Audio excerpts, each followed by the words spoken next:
Hello everyone, मैं advocate Farhat Jahan आपका अपने channel legal approach with FJ में स्वागत करती हूं। आज का जो सवाल है वो भारतीय दंड संहिता आईपीसी में उल्लंघित अपराधों से संबंधित है। एक मृतक के नदी में बहते हुए शरीर से ड्यूटी पर तैनात पुलिस के सिपाही ए ने मृतक का परिचय पत्र, उसकी मूल्यवान हाथ घड़ी तथा सोने की एक अंगूठी प्राप्त की। ए ने प्राप्ति तालिका में अंतिम 2 वस्तुओं का वर्णन नहीं किया तथा उन्हें अपनी जेब में रख लिया। क्या ए को किसी अपराध के लिए दायी ठहराया जा सकता है?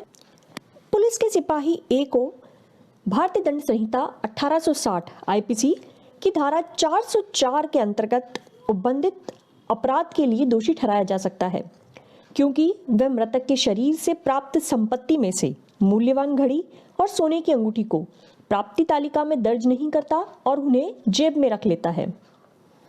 धारा 404 ऐसी संपत्ति का बेईमानी से दुर्विनियोग जो मृत व्यक्ति की मृत्यु के समय उसके कब्जे में थी।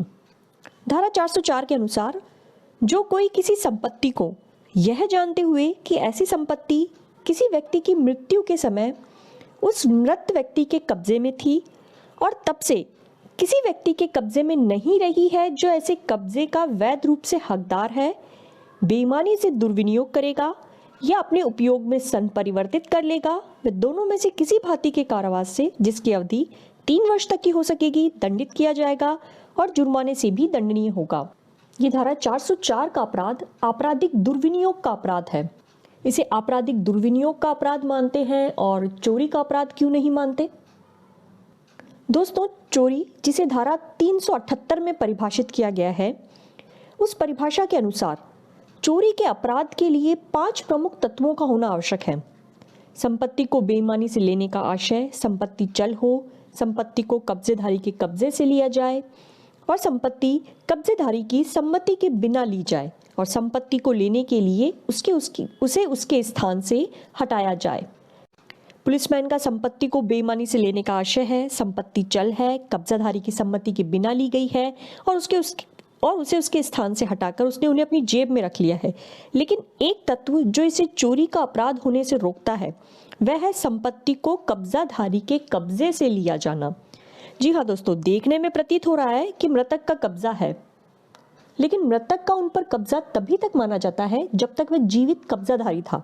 उसकी मृत्यु के साथ ही उसका कब्जा समाप्त हो जाता है और उन वस्तुओं पर कब्जा उनके वैध हकदार व्यक्तियों का माना जाता है।